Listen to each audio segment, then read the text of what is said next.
वैश्या। एक बेहद खूबसूरत हसीन वैश्या थी। नाम था गुलाबो। गुलाबी होंठ, बड़ी बड़ी नीली आंखें, लंबे बाल और गठीला गोरा बदन देखने में किसी अप्सरा से कम न थी। लोग उसकी एक झलक देखने के लिए तरसते थे। वो जिस कोठे में काम करती थी वहाँ की सभी वैश्याएं उससे चिढ़ती थीं, क्योंकि सभी को गुलाबो चाहिए थी। उसने सभी वैश्याओं का धंधा पानी बंद कर रखा था। वो दिल की बहुत अच्छी थी। उसके मना करने के बावजूद भी कोई भी गुलाबों को छोड़कर किसी और वेश्या के पास जाना ही नहीं चाहता था। वो जिस गली से गुजरती थी वहाँ लड़कों की लाइन लग जाती थी।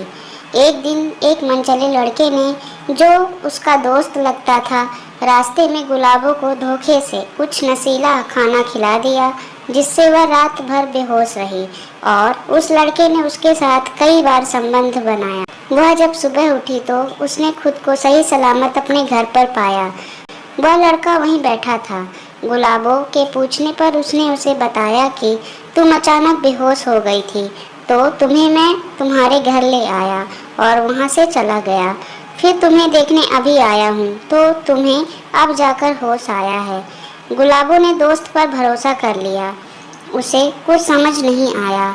कुछ समय बाद उसे आभास हुआ कि वह प्रेग्नेंट है। उसका मन किसी अपने के लिए तरस रहा था।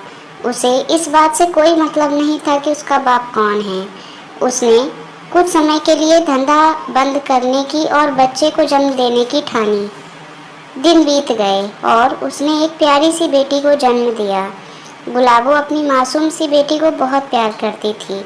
वह बच्ची भी बहुत सुंदर थी।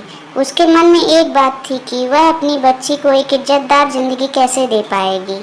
बेटी 2 साल की हो गई थी।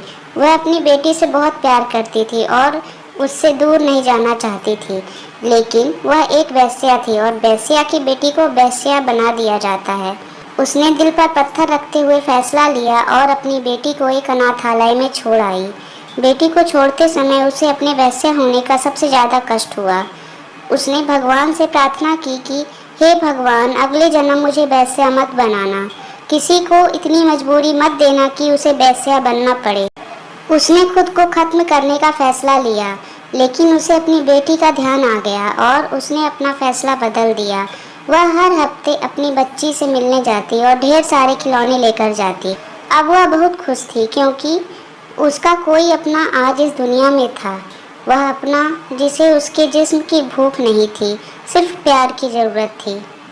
दोस्तों, अगर कहानी पसंद आई हो तो दिल से लाइक करें और चैनल को सब्सक्राइब करें। Thank you.